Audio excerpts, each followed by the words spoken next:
ప్రియమైన వారలారా, ప్రభువైన యేసుక్రీస్తు నామములో ఈ యొక్క ఉదయకాల సమయాన మీ అందరికీ నాకు హృదయపూర్వక వందనాలు తెలుపుకుంటున్నాను. ఈరోజంతా కూడా మీరు చేయబోయే అన్ని విషయాల్లో దేవుని హస్తము మీకు తోడయుండి మీకు జయాన్ని కలుగజేయును గాక. ప్రియులారా, యెషయా గ్రంథము 41వ అధ్యాయము 12వ వచనం ఇలా సెలవిస్తుంది, నీతో కలహించు వారిని నీవు వెతుకుతావు గాని వారిని కనుగొనలేకపోగుదువు, నీతో యుద్ధము చేయువారు మాయమైపోగుదురు, అభాయులగుదురు అనేటువంటి మాటను మనం చదువుతున్నామండి.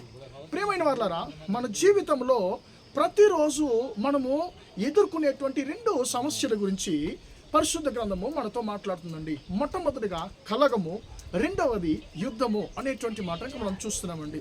ప్రియులారా, ఇక కలహము అనేటువంటి మాట తమిళ బైబిల్లో పోరాటము అనేటువంటి పదము వాడబడి ఉందండి. అప్పుడు మన ప్రతి ఒక్కరి జీవితంలో కూడా పోరాటాలు, యుద్ధాలు ఖచ్చితంగా మన జీవితంలో ఉంటాయండి. ఈ యొక్క పోరాటాలు, యుద్ధాలు ఎదుర్కొంటున్నటువంటి నీ జీవితంలో, నా జీవితంలో మనం సొమ్మసిల్లిపోయినామండి. ప్రతిరోజు మనం ఎదుర్కొని సొమ్మసిల్లిపోయినా నీతో నాతో దేవుడు మాట్లాడుతున్నాడు, నా కుమారుడు, నా కుమార్తె, నీ జీవితంలో నువ్వు పోరాడుతూనే ఉన్నావు. నీకు కంటికి కనిపించని అపవిత్రాత్మ క్రియలు నీతో పోరాడుతూనే ఉన్నాయి, నీతో కలహము చేస్తూనే ఉన్నాయి, నీతో మనుషులు నీతో యుద్ధం చేస్తూ ఉన్నారు. నువ్వు ప్రతిరోజు నీ జీవితంలో కలహాలను అంటే పోరాటాలను, యుద్ధాలను ఎదుర్కొని నువ్వు సొమ్మసిల్లిపోయి ఉన్నావు. ఇంకా ఎన్నాళ్ళు నాకు ఈ పోరాటాలు, ఇంకా ఎన్నాళ్ళు నాకు ఈ యొక్క యుద్ధాలని చెప్పి నువ్వు సొమ్మసిల్లిపోయి ఉన్నావు అని చెప్పి దేవుడు నీతో మాట్లాడుతున్నాడు. ప్రియులారా, పరిశుద్ధ గ్రంథంలో అనేకులు వారి జీవితంలో ఈ 2 విషయాలు ఎదుర్కొన్న వారు చాలామంది ఉన్నారండి. ఇశ్రాయేలు ఉన్నారు, దావీదు భక్తులు ఉన్నాడు, ఇలాగ చాలామందిని మనం చెప్పొచ్చు అండి. ఉదాహరణకి దావీదుని మనం చూసినట్లయితే ఆయన తన జీవితంలో యుద్ధాలను ఎక్కువగా ఎదుర్కొన్నటువంటి ఒక వ్యక్తి అండి. మరొక వైపు అపవిత్రాత్మ క్రియల ద్వారా ఆయన పోరాటాలు కూడా ఎదుర్కొన్న వ్యక్తి. అపవిత్రాత్మ ఎప్పుడు పోరాడింది, దావీదుతో కలహం చేసిందని మనం చూసినట్లయితే సౌలు రాజు ద్వారా, అంటే తన సొంత మామైనటువంటి సౌలు రాజు ద్వారా ఈ యొక్క అపవిత్రాత్మ క్రియలు సౌలుకు విరోధంగా దావీదుకు వ్యతిరేకంగా పోరాడుతూనే ఉన్నాయండి. దావీదు యొక్క జీవితంలో కొన్ని సంవత్సరాలు సౌలుకి తప్పించుకొని ఆయన పారిపోవడంలోనే ఆయన రోజుల్ని గడిపాడు. ప్రియులారా, ఒకరోజు దేవుడు ఆ యొక్క పోరాటానికి ఒక ముగింపును, ఒక అంతాన్ని కలిగించాడు. ఎలాగా? దేవుని బిడ్డలకు, దేవుని ద్వారా అభిషేకించబడినటువంటి దావీదుకు విరోధముగా పోరాడుతున్నటువంటి సౌలు తన జీవితంలో తానే ఆత్మహత్య చేసుకొని చనిపోయాడు. అలాంటి పరిస్థితిని దేవుడు కలిగించాడు. ప్రియులారా, సౌలు రాజును ఏం కూడా చేయలేదు, కానీ దేవుడు దావీదు యొక్క పోరాటానికి ఒక అంతాన్ని కలిగించాడు. ప్రియమైన దేవుని బిడ్డ, నీ జీవితంలో కూడా కొంతమంది లేకుంటే కొన్ని కంటికి కనిపించని అపవిత్రాత్మలు నీతో పోరాడుతున్నాయా, నీతో కలహం చేస్తున్నాయా? దేవుడు అంటున్నాడు, నీతో పోరాడేటువంటి, నీతో కలహం చేసేటువంటి అపవిత్రాత్మ క్రియలకు నేను అంతాన్ని కలిగిస్తాను, నువ్వు వారిని ఎదికినా కూడా కనుగొనలేకపోదు అని దేవుడు వాగ్దానం చేస్తున్నాడు.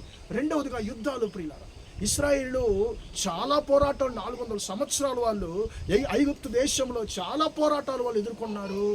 అది మాత్రం కాకుండా ప్రియులారా, వారిని దేవుడు ఆ పోరాటం నుంచి విడిపించి కనాను దేశానికి ముందుగా కొనసాగించి నడిపించుకుంటూ వెళ్తున్నప్పుడు వారు 40 సంవత్సరాలు అనేక యుద్ధాలను వాళ్ళు ఎదుర్కొన్నారండి. అనేక యుద్ధాలని వారు ఎదుర్కొన్నారు.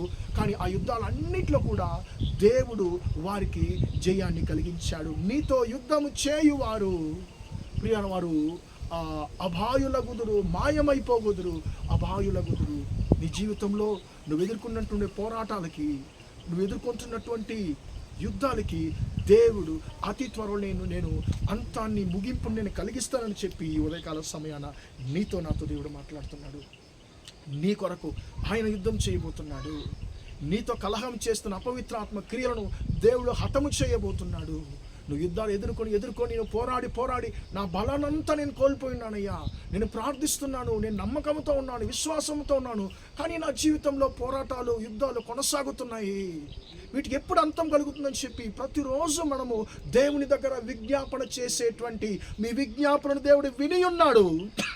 ఆయన ఈ ఉదయకాల సమయాన ఆయన మాట్లాడుతున్నాడు. దేవుని బిడ్డ, ఆయన అంటున్నాడు, నీతో కలహము చేయువారు నువ్వు వారిని వెతకుతావు కానీ వారిని కనుగొనలేకపోదువు. నీతో యుద్ధము చేయి వారు మాయమైపోగుదురు, అభాయులగుదురు అనేటువంటి మాటలు నీతో దేవుడు మాట్లాడుతున్నాడు. ప్రార్థన చేద్దామా? ప్రేమగల మా తండ్రి, దయగల దేవ, ఇంతవరకు ఈ మాటలు విన్న మీ బిడ్డలు మీరు దీవించండి, ఆశీర్వదించండి తండ్రి. మా జీవితంలో ఉంటున్నటువంటి పోరాటాలకి, యుద్ధాలకి తండ్రి ఒక అంతాన్ని కలిగించబోతున్నాను బట్టి నీకు స్తోత్రం. ఇప్పుడు కూడా తండ్రి యొక్క మాటలు వింటున్నటువంటి మా సహోదర సహోదరుల యొక్క జీవితంలో తండ్రి కొనసాగుతున్నటువంటి పోరాటాల నుండి తండ్రి, కలహాల నుండి తండ్రి వారికి విడుదల తండ్రి, యుద్ధాలను విడుదల దయచేయమని ప్రార్థిస్తున్నాను తండ్రి. వారి జీవితంలో వారికి విరోధంగా క్రియ చేస్తున్నటువంటి కంటికి కనపడని అపవిత్రాత్మ క్రియలను తండ్రి యేసయ్యా యుద్ధము చేసేటువంటి ప్రతి ఒక్క మనిషి తండ్రి మనుషుల యొక్క క్రియలను యేసు నామములో గద్దించి లయపరుస్తున్నాను తండ్రి. మీ బిడ్డలకు సమాధానాన్ని కలుగజేయమని ప్రార్థిస్తున్నాను. ఈ రోజంతా కూడా మీ బిడ్డలు చేసే అన్ని విషయాల్లో మీ హస్తము తోడైన వారికి జయాన్ని కలిగించమని యేసు నామములో ప్రార్థిస్తున్నాను తండ్రి. ఆమేన్, ఆమేన్. ప్రియులారా, దేవుడు మిమ్మల్ని దీవించి ఆశీర్వదించును గాక. Praise the lord.